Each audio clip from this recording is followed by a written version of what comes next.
Sorry.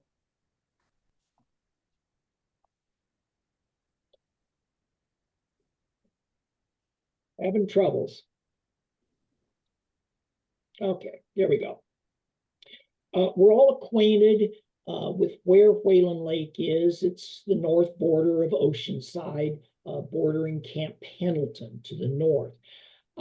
That's important because even though the sanctuary itself is only, approximately 100 acres, the land that it borders to the north in Pendleton has been designated Habitat Preservation Area by the Marine Corps. And as a consequence, the birds at Whelan can draw upon a much, much larger area, many more resources than what they would have if it was just Whelan Lake itself.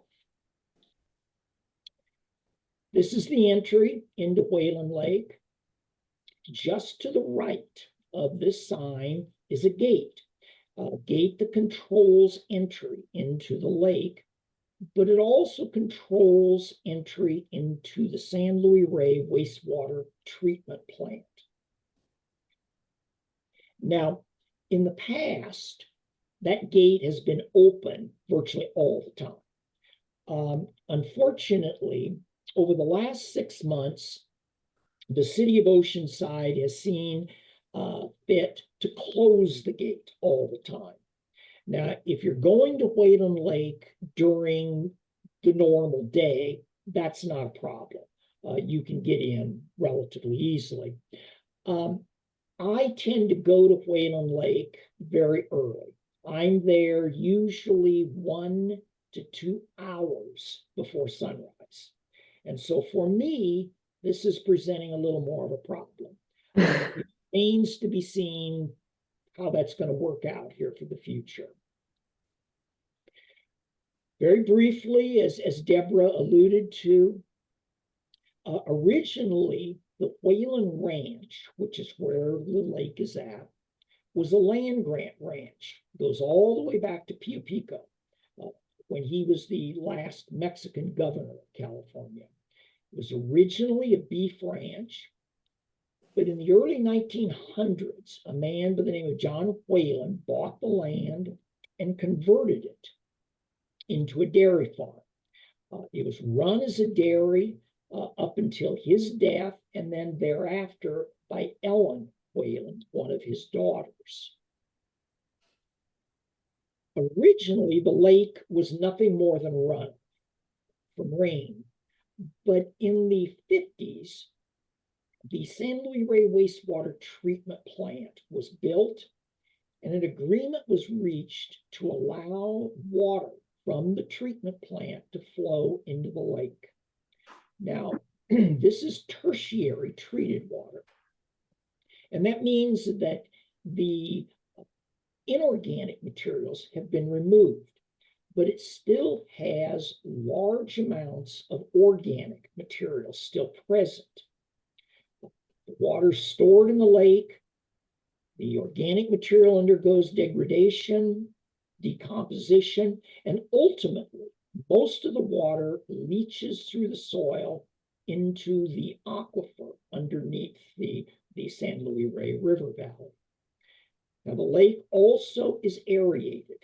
It has an air pump on the shore, hoses underneath on the floor of the lake, and this is to prevent algae blooms from occurring. Now, Ellen Whelan died in the mid-80s, and unfortunately, her will was tied up in the courts for some period of time. But in 1987, the lake and the surrounding land was deeded to the city of Oceanside. But the caveat was that it had to be maintained forever as a bird sanctuary. Now, the city of Oceanside was not especially interested in running a bird sanctuary. So San Diego Audubon was petitioned to manage the reserve. But the Audubon Society declined to manage it, and in fact, they opposed the formation of the sanctuary.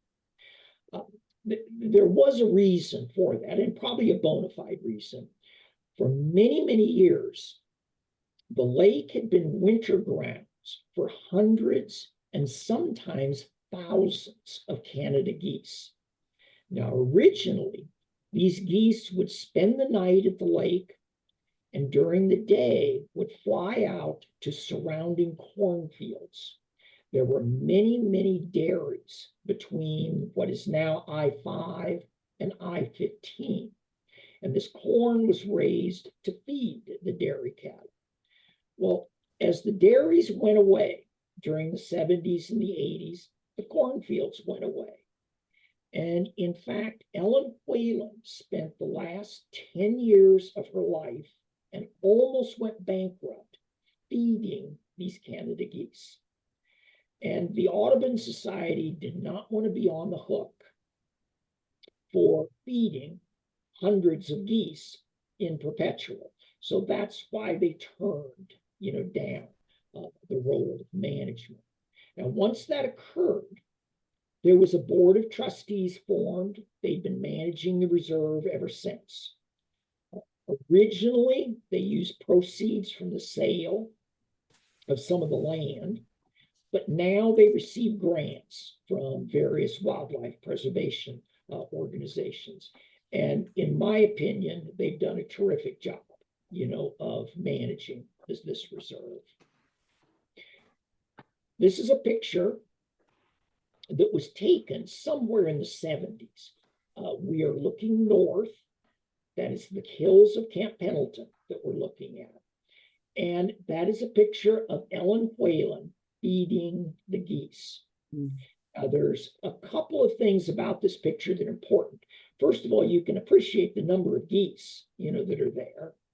Secondly, look how much different the hillside and the lake looks compared to now. Totally different, environment was present back then. This is an aerial view of the lake that was taken in the late 70s. And this picture is important because, first of all, you can see the encroachment into this area by housing already.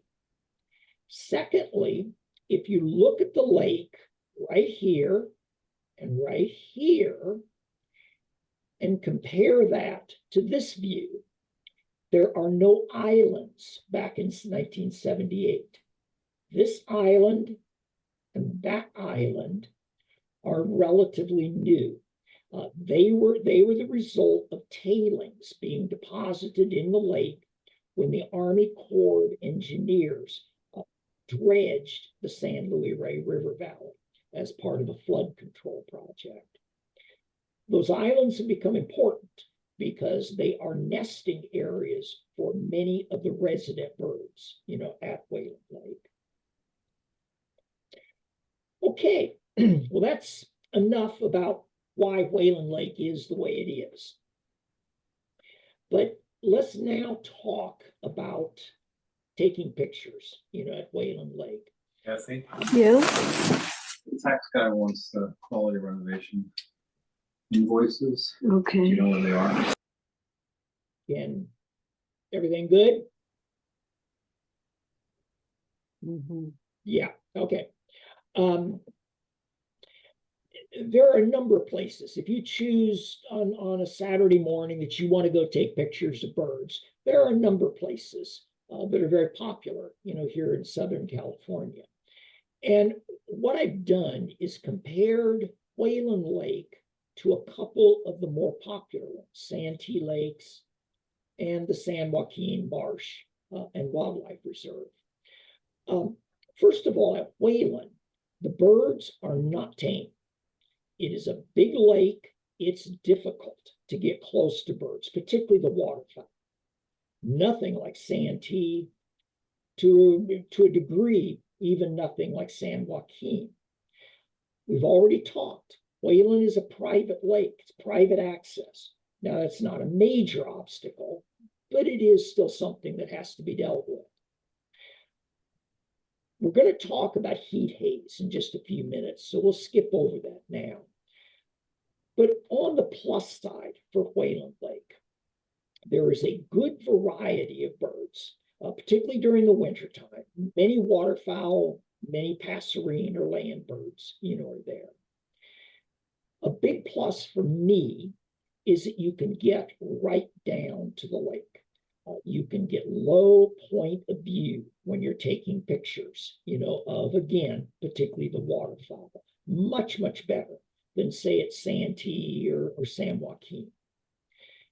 You have great background choices at Whelan Lake. By background, I don't just mean the far shore, the lake. I'm talking about the water itself, and I'll show you some examples what I mean by that.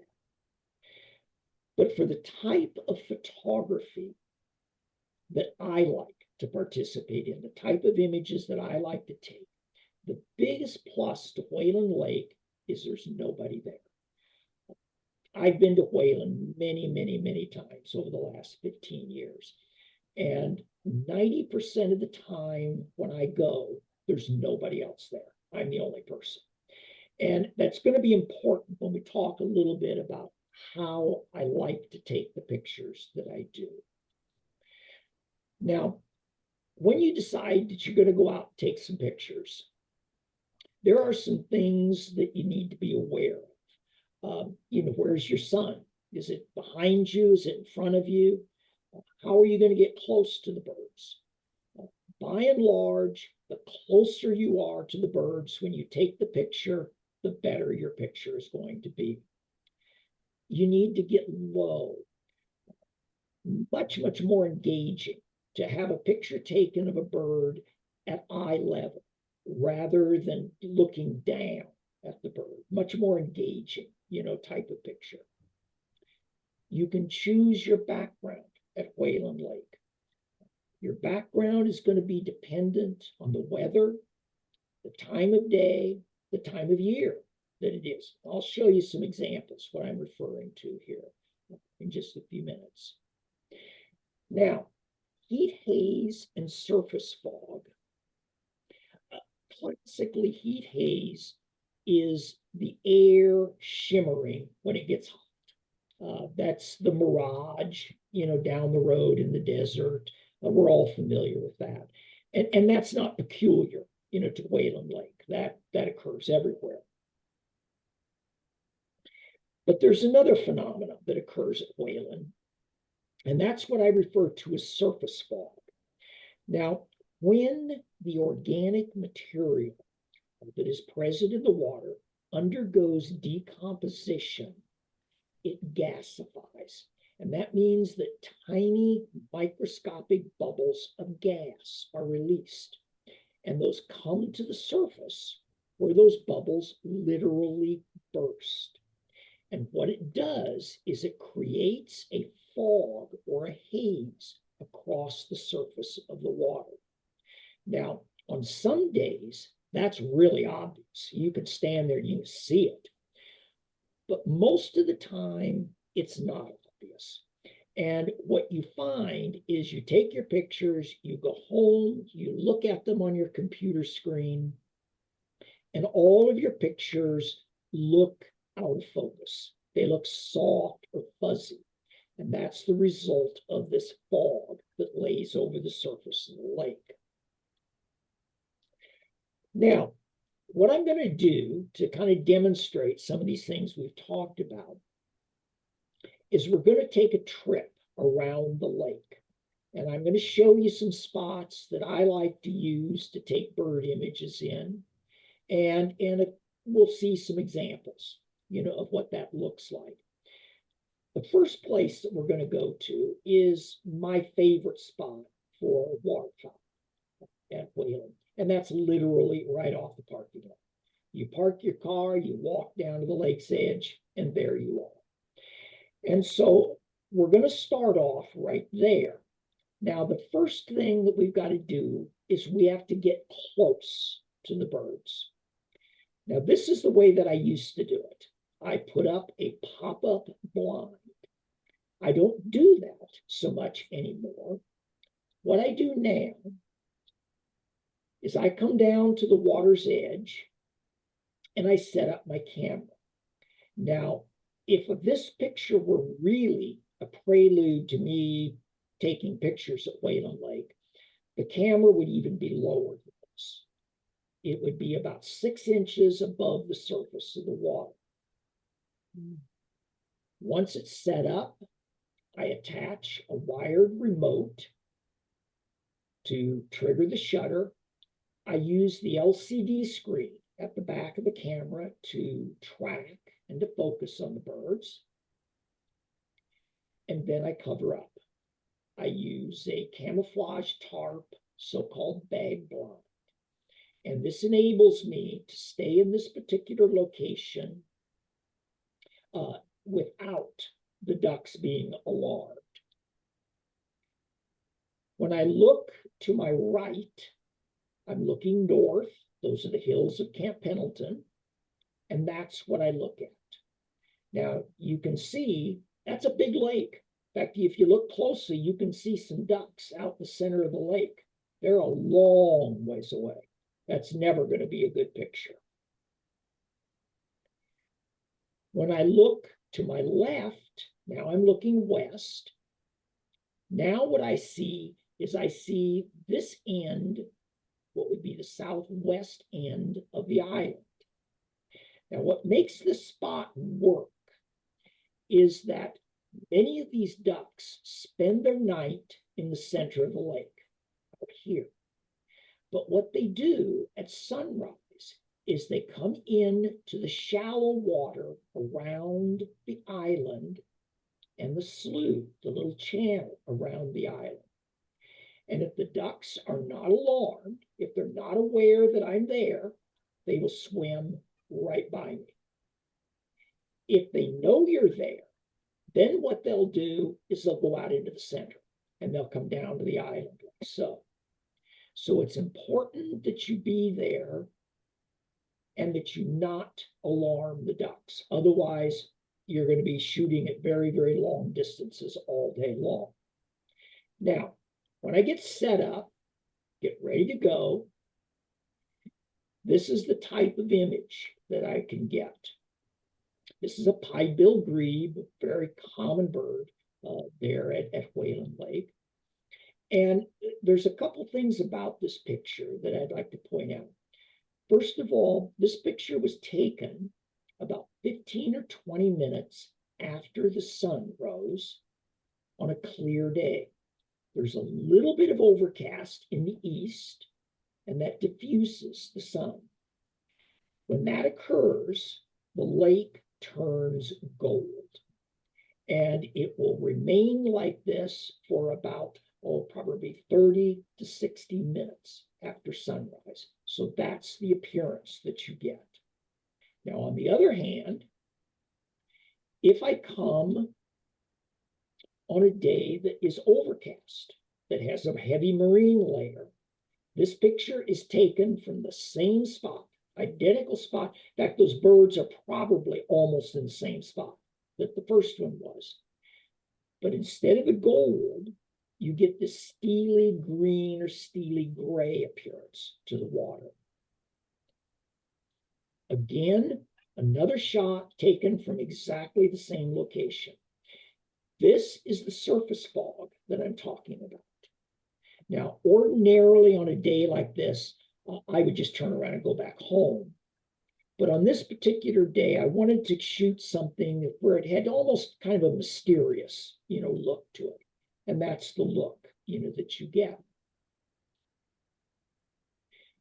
This is another look that you can get at Whelan Lake. I'm looking to my left toward the island. This is about a half an hour after sunrise. The sun is filtering through the trees on the southeast side of the lake. And what you get is a spotlight type of an effect. The island is in the background, but it's still in deep, deep shadows. And so it comes out as black. But you can see the snowy egret almost in a spotlight type of an effect. This is another look of Whelan. This picture was taken about 45 minutes before the sun rose. This is in so-called blue light. And the circumstances here is that this was a very, very low marine layer. This was probably, the marine layer was no more than 50 or 100 feet above the surface of the lake. When you get those conditions, the lights from the city of Oceanside reflect off the clouds back down onto the lake. And you will get this beautiful blue purple color to the water. Now, what I did in this picture is I exposed for the lake. And so the duck, this is a ruddy duck, a so-called stiff-tailed duck. The duck shows up as just a silhouette. Again, a completely different look from the same spot. I have not moved 5 feet, in these different days that I've been here. Horned grebe, again, nice sunny morning right after sunrise. Red-necked phalarope. Now, this was taken on an overcast day. And this was taken when I was still shooting from the blind. And I'm shooting down at the bird. And you can see the difference between this shot and that shot. To me, this one is much more engaging because it's a low eye level view of the bird, not looking down at the bird. Now, sometimes people will ask me, do you really need the camouflage? Does it make any difference? Well, in a word, yes, it does make a difference. This is a wood duck, of course. They now are residents, at the year-round residents at the lake. And on this particular day, the duck was swimming by. He was headed back out to the center of the lake, and he could hear my camera. He could hear the clicking of the shutter. And it was not enough to frighten him, but he was curious about it. So he started to come toward me. He wanted to check me out. He started coming, and he just kept coming. And in fact, he eventually came where I couldn't focus on him anymore. He was too close, to me. So again, yes, it does make a difference, when the ducks are not aware of you. Ruddy duck in breeding plumage. Cinnamon teal. Cinnamon teal are really easy to photograph here because they always feed over in the channel around the side of the island. And so they'll come right by you, both ways, coming and going. Scaup. I'm not a real bird guy, so I'm going to call this a lesser scaup. Someone can correct me if I'm wrong. Hooded Bergenser, male, female. I don't see a lot of hoodies at Whelan. I don't think there's a lot of crayfish on the bottom of Whelan Lake. And that's always what I see these hoodies, eating here in Southern California. Another spotlight effect. This is up against the island, American white pelican. Occasionally they come into the lake. They don't seem to stay very long, but occasionally they'll be there. Mandarin duck. This last couple of years, I guess there's been a pair of them. I haven't seen them there. This shot was taken probably about 8 or 9 years ago. This male stayed there at the lake for, probably a week, or so. Gave a lot of great, views. Snowy egret. The reason I included this picture is because it actually demonstrates a behavior that I saw that I've never seen since in snowy egrets. Because of the large amount of organic material in the lake, this lake harbors a type of aquatic insect. They're about an inch and a half long, and at times there must be 1 billion of these in the lake. because this is what many of these birds are feeding on, when they are in the lake. Now, what was happening here is that there was a group of about 3 or 4 snowy egrets, and they would start at the north end of the lake and fly directly toward me on the south side where I was at. But what they would do is they would fly very low to the water, and they would drop their beaks in the water. They were like skimmers coming across the surface of the water. And what they were doing is gathering up these insects as they flew along. They'd fly the full width of the lake and then go back and start over again. Here's some more redneck phalaropes. This is not a real good image. It was a long ways away. It's been cropped very heavily, but it also demonstrated a behavior that I found interesting that I've never seen since. I've never heard anybody talk about, since. This particular time, there were hundreds of phalaropes out on the lake. And what was happening is that there was a pair of harriers. One harrier flew down directly at the phalaropes. And what he did is he panicked them, and they all burst off the lake flying. The second harrier picked one off in the air. Both harriers then went over behind the tree. I'm assuming they ate their prey, or maybe they had a nest over there. I never did see.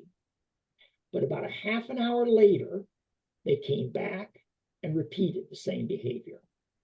Not really what we expect from northern harriers as far as hunting behaviors are concerned.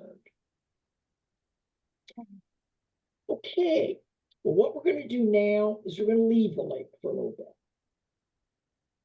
We're going to go ahead and walk on the road along the south side of the lake.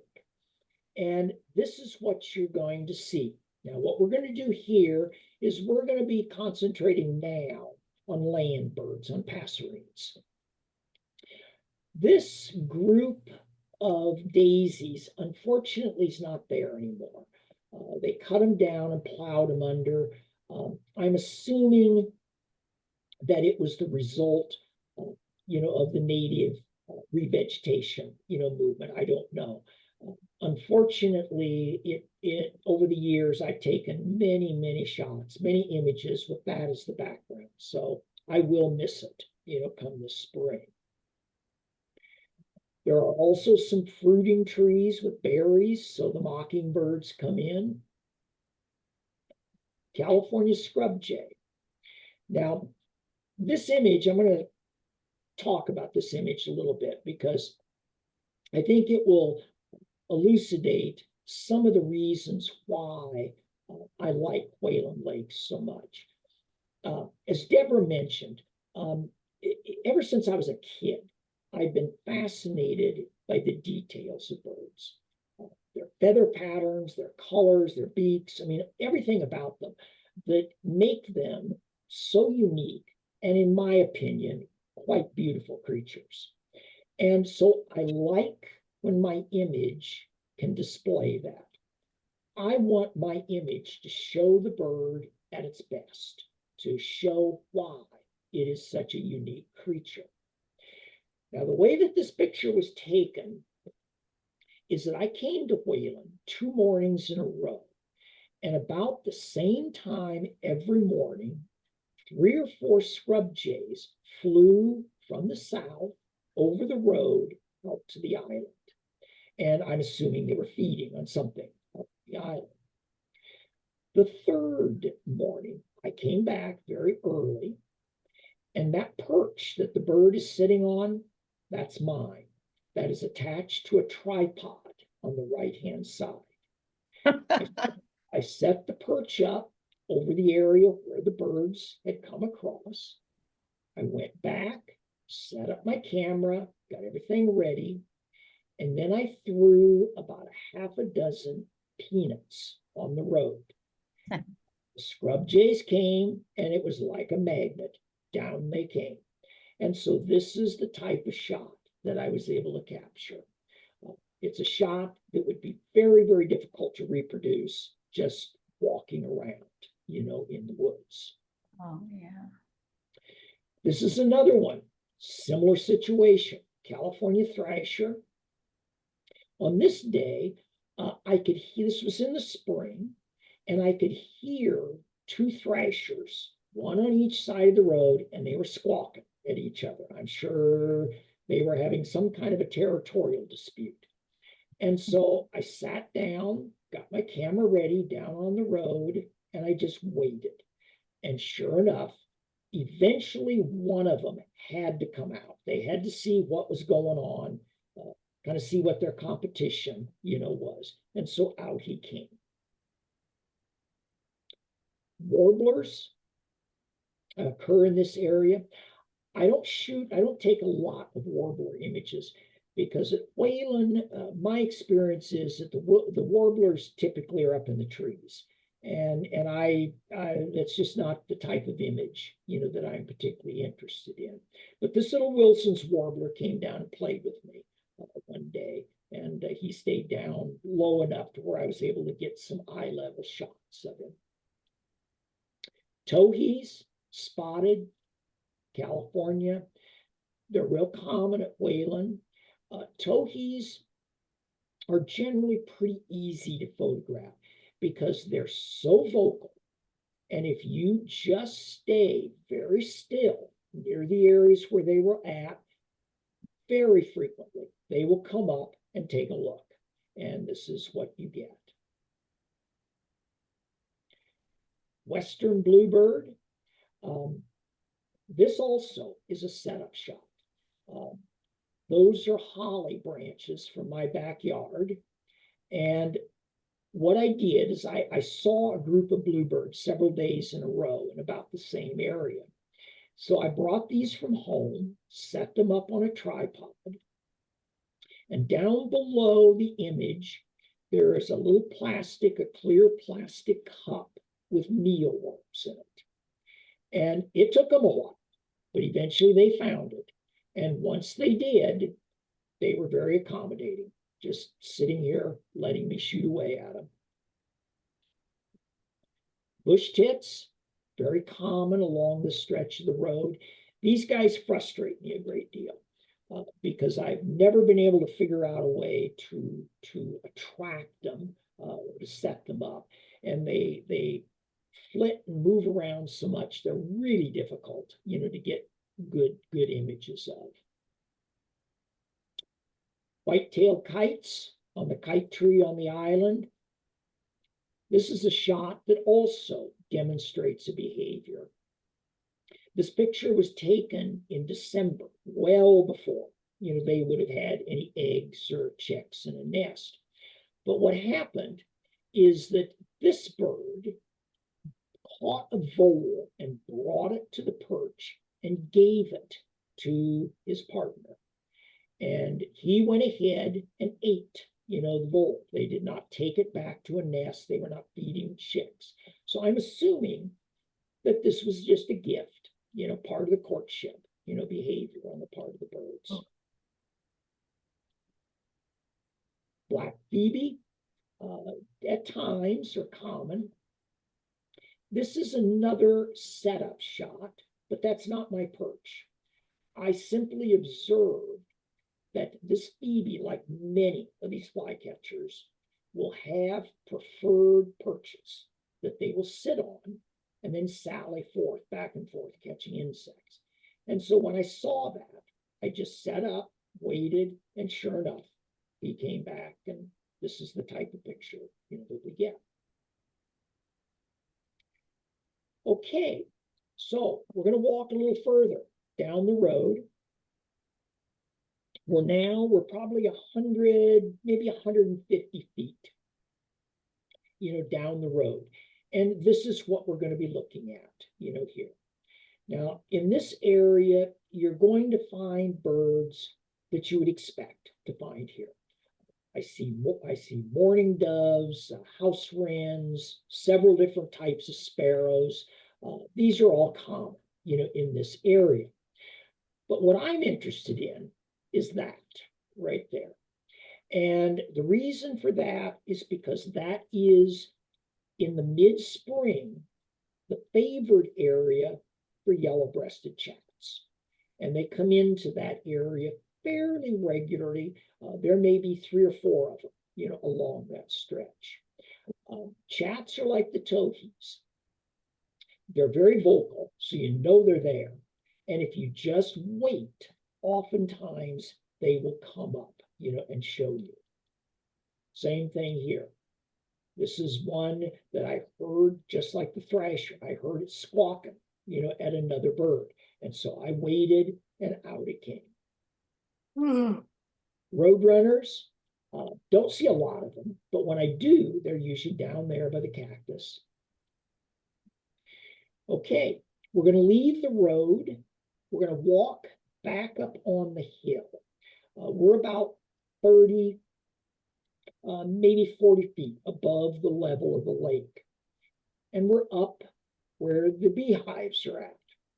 Now, this area right here with the cactus, I have gotten a number of really nice images of house wrens over the years in this cactus. So that's one area that's nice up there. But the area that I'm most interested in is there. Now, most people that have been to Whelan during the spring over a course of several years will understand that if we get the right amount of rain and sun during the early spring, there can be some tremendous blooms of wild mustard in this area up on the hill. And that's what I'm interested in right there. Now, when I first started going up here and taking pictures, this is pretty representative of the pictures that I got. That's an ash-throated flycatcher in the mustard. And what's important about this picture are those white ghosts that you see in the background.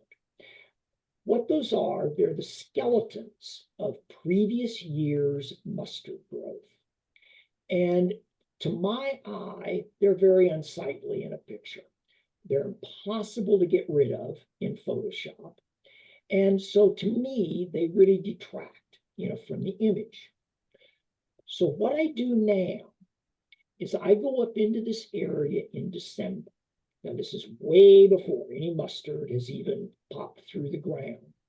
And I take a power trimmer and I cut all those skeletons down.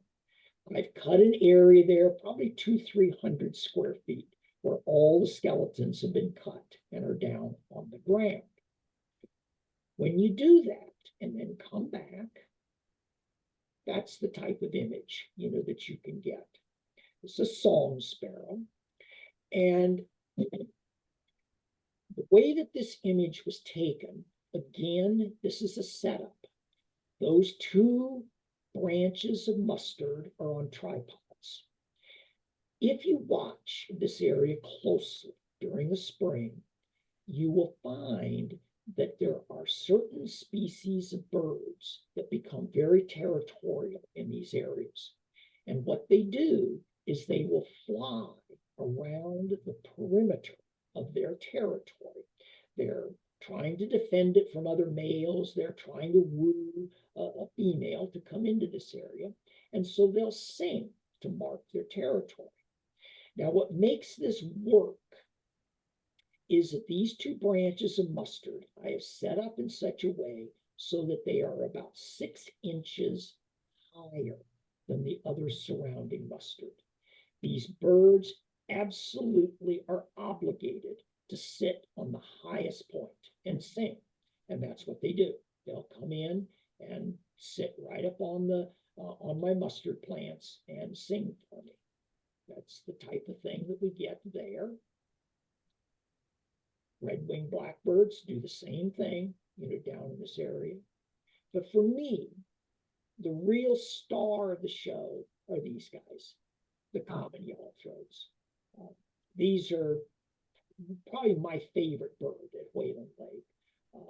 Their colors are beautiful, particularly in the spring, when they're in breeding plumage. They're very animated, birds to watch. And I think they have a beautiful little song, too. So this is what I like to do. Now, Oh my God. this picture was taken about 30 minutes after sunrise on a clear day. This picture was taken on an overcast day. You can even still see the dew, on the mustard, there.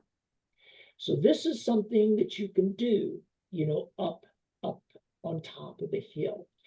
You don't even really need to set your perches up, although that makes it easier. But if you watch these birds closely, you'll be able to predict, where they're going to go. Okay, let's leave the land, go back to the lake. But now we're on the north side of the lake. One of the deficiencies of Whelan Lake is that there are not very many small wading birds.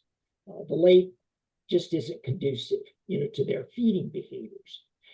But sometimes in the spring, after we've had a very heavy rain, these areas here and here and here will flood.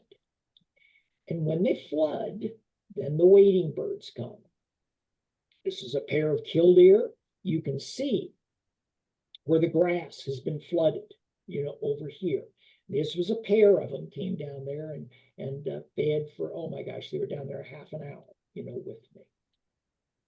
Ibis come into this area, white-faced ibis. And when they do, that's generally what they're doing, is they're feeding on the flooded, area off the north end, of the lake. This end of the lake also has a lot of cattails and rushes, and so you're going to get like green herons. I've even photographed American bitterns, down in this particular area of the lake. Okay, so we're going to move around. We're going to move over to the far east side of the lake. Now, this is an area that's important because there are some species of ducks that will spend the night in the center of the lake, and at sunrise, they don't go down to the island, they go up into the ends, of these fingers to feed in the shallower water. Now, to make this work, I have to be here in the dark. I have to be here an hour before sunrise, because if the birds get any inkling that I'm there, they won't come up here. They'll go over here, they'll go over there. And so I've got to be all set up and ready to go before they're even aware, that I'm there. And when they do, these are the sorts of pictures that Oh you my get. God. This is a northern shoveler. At times, there are lots of shovelers on the lake. Does the camouflage work? Yep, it does. They come close, and they sometimes come real close. Oh my God. American widgeon, green-winged teal, blue-winged teal. Excuse me? Hi, Kelly. Good. Ringneck Have duck. you packed? All good? There you go. Okay. Bufflehead. Buffleheads are very difficult for me to photograph. The white on their bodies and their head is so bright that to try to get enough light on their head and face to get their colors, it's very easy to blow out the whites. And so I typically will only take bufflehead pictures within about the first 45 minutes of sunrise. And that's about the only time I can get the proper light, to get pictures of them. For me, these guys are also really skittery ducks. They're tough, to get close to. Another American white pelican. Mhm. The reason that I have this shot in here is if you look very closely at this, you can see this bird is feeding. And the pelicans at Whelan feed completely different than what they do at other Southern California lakes. They're not feeding on fish. They're feeding on these insects. And they're like a little warbler. They reach down very daintily with their beak and pluck these insects out of the water. And that's what this pelican is doing. Barn owl. This is back when the barn owls lived in the barn. That was before the bees invaded the barn and before the barn is practically falling down. The barn owls now use the nesting boxes there, but back in this day, they still lived and nested, in the barn itself, lived up to their name. Now, people have very commonly will ask me about setting up perches. Does that work?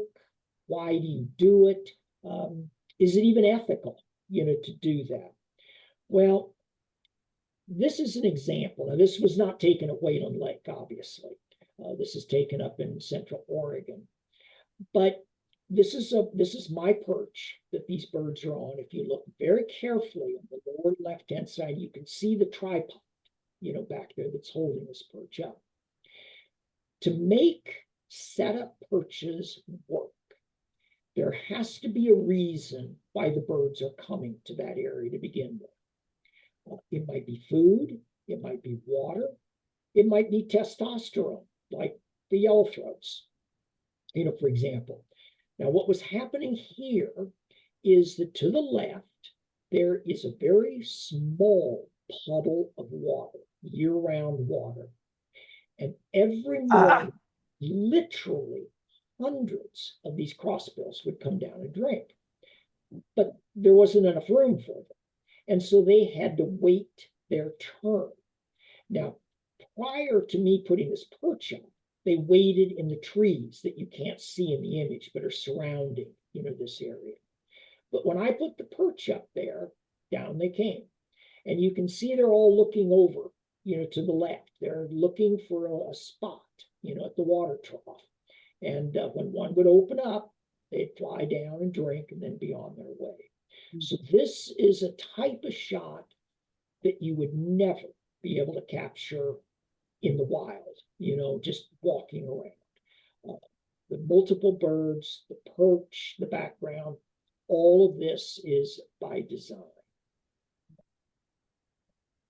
So, Whelan Lake bird photography. Well,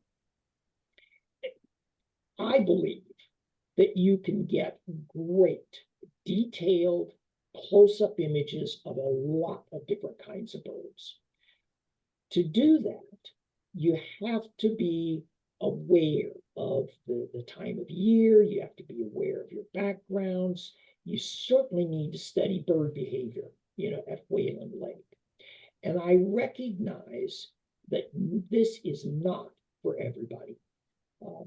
If you're interested in taking pictures of birds that are in action, or flight shots, or environmental shots, or even just walking around taking pictures of birds in the woods, there are better places than Whelan, to do that.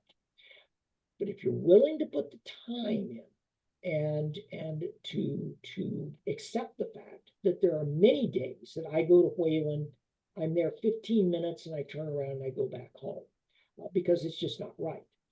When I go to Whelan, 90% of the time, I have a specific image in mind that I want to take. In fact, there are many days that I have a specific individual bird that I want to photograph at Whelan Lake. And you've just got to be willing to put the time in, to make that work. Otherwise, again, beautiful place to take a walk, but probably better places around to take bird shots. Okay. Well, those were just beautiful. I'm I'm blown away by the artistry of your work. Well, I thank you very much. I get a kick out of it, and so, you know, it's a labor of love. My wife would say it's an obsession of love, you know.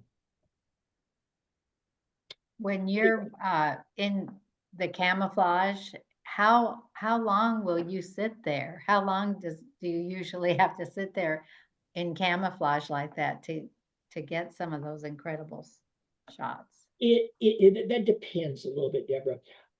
I do most of my photography between sunrise and 2 hours after sunrise.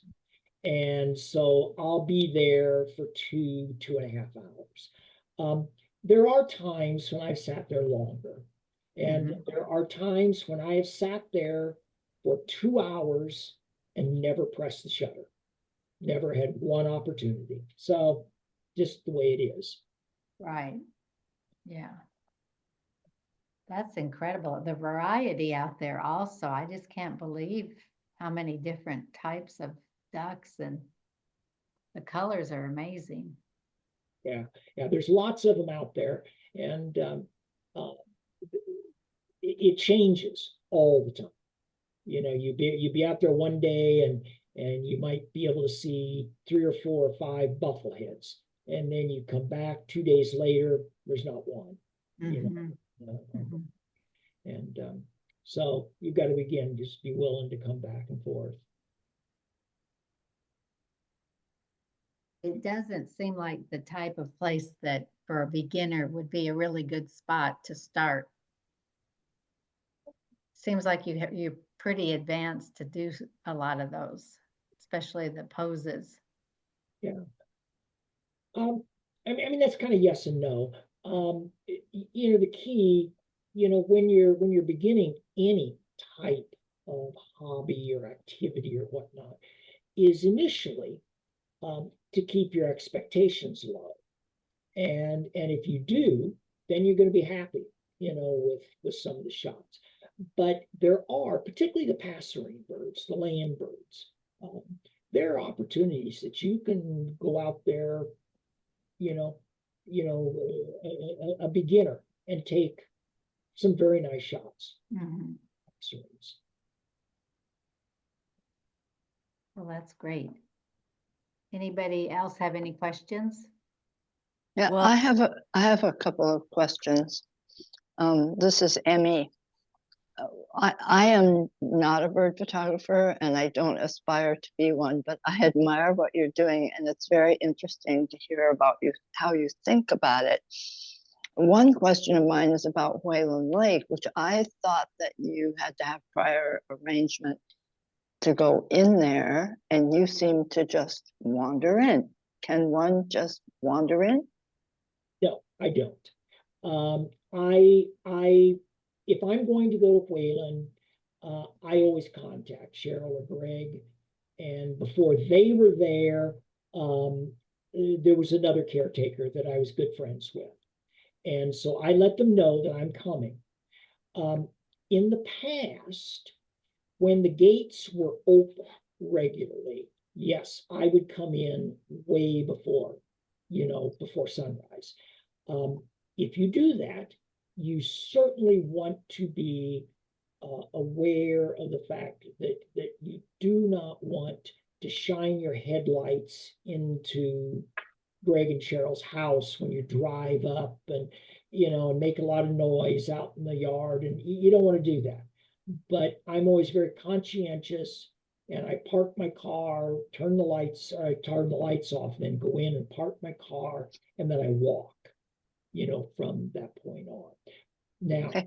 My other question has to do with the photographs themselves. I understand how you can focus on the foreground, and therefore the background sort of gets out of focus. But how do you do those shots where the background is just kind of a wash of color, or a wash of, you know what I'm talking about? yes, I do. Yes, I do. There are a number of things that come into play, you know, there. First of all, is there is some equipment, issues. There are certain lenses that are going to give you a more diffuse, background than other lenses do. Unfortunately, the reality is the more expensive the lens, the better the background is going to be. So that's just a Of fact of course. life. But the second thing is that is one of the big advantages of getting your camera and your lens down low. If you just imagine, if you were standing on the lakeshore and there was a duck 30 feet away from you, and you were standing, say, 6 feet above the shoreline and shooting down at the duck, the background that you would get is the water about 2 feet behind that duck. That's just the angle that you're going to be at. On the other hand, if you are shooting parallel to the water, shooting at eye level for the duck, now your background is the far side of the lake 100 yards away. And the further the background is away from your subject, the more blurry that it's going to be.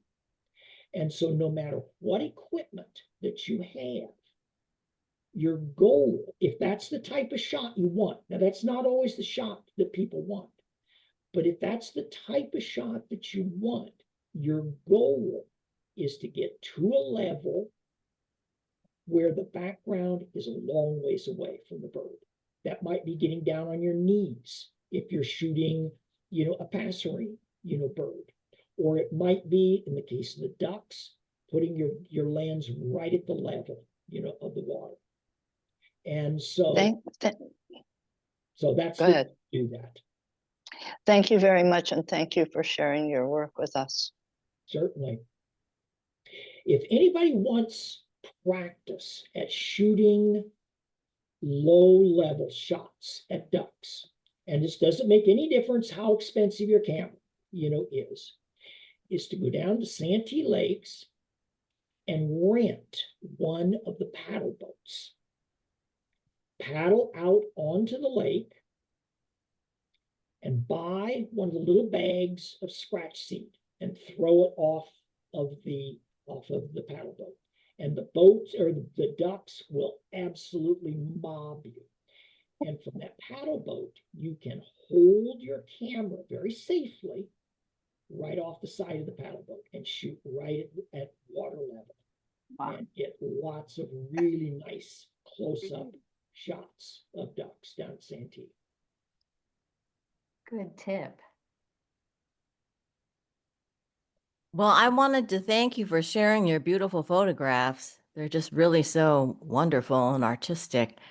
I had a couple questions. What is the minimum equipment, for a beginner that's interested in that kind of photography?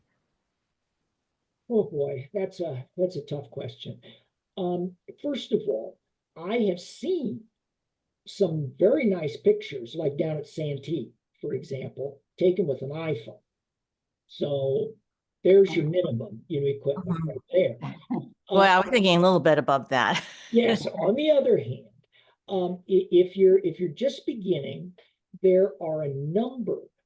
Canon, Nikon, Sony all make cameras that do not have detachable lenses. They have zoom lenses, but they're not detachable.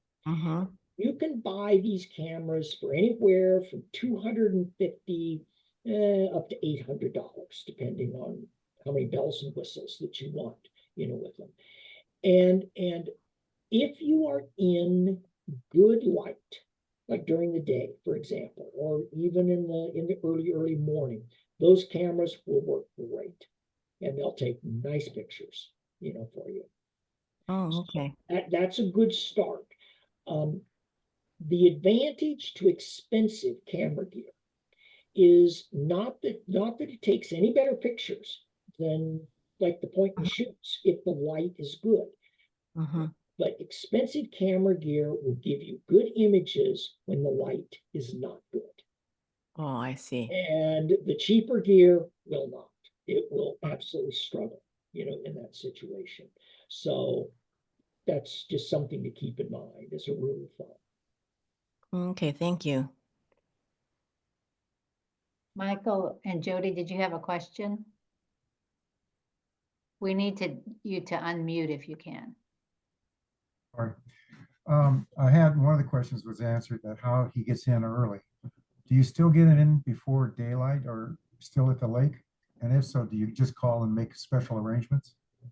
Well, yeah.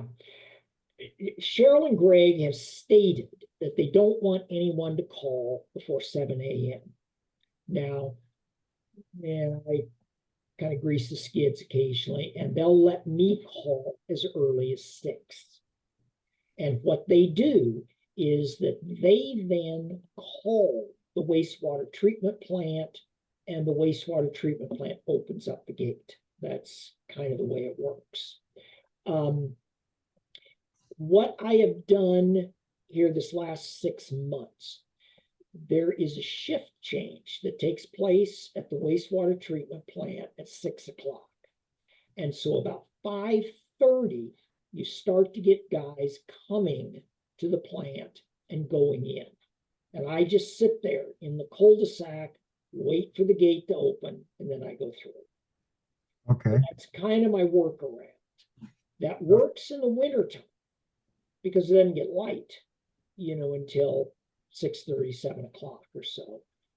As we go further into the spring, then that won't work quite so well. But that's my workaround. Well, I went to Whelan several weeks ago and I called and talked to them the day before, and so it was good. But I didn't go as early as you did because they said 7 is as early as they wanted to be in there. But then I was looking at your photos, and I do some photography myself. What size lens are you using? Most of those were shot with a 600 millimeter lens. There are a few of them where there was a 1.4 extender. So I was shooting at 840 millimeters. Okay. And when you get these photos, were the ones that we saw tonight, were they edited through Photoshop? Yes, all my photos are edited. Yeah, I do too. It's rare that I get one good enough to stand alone. Yeah. I mean, I shoot raw photos, and raw photos, by their very nature, are going to be flat, low contrast pictures. That's just the way they are. And so at the very, very least, you have to add, some contrast, in there.